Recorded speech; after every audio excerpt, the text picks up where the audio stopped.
If apps on your Google TV won't download or get stuck on pending, try these fixes one by one.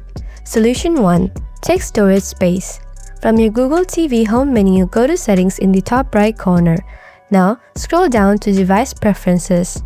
Scroll down once again until you find Storage. Make sure that you have at least 1 GB of storage available. Low storage means apps won't be installed. Go to the Free Up Storage option. Delete unused apps or clear cache data. Solution 2. Clear Play Store cache and data. From your Google TV home screen, go to Settings. Then open Apps.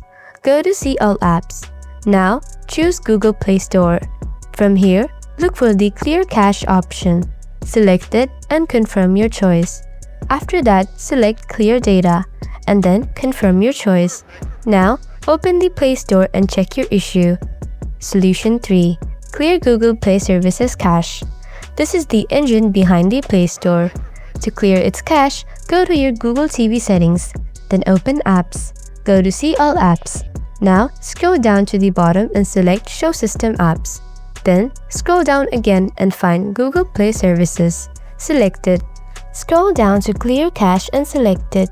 Now, confirm your choice. After that, restart your TV. Your apps will start downloading now.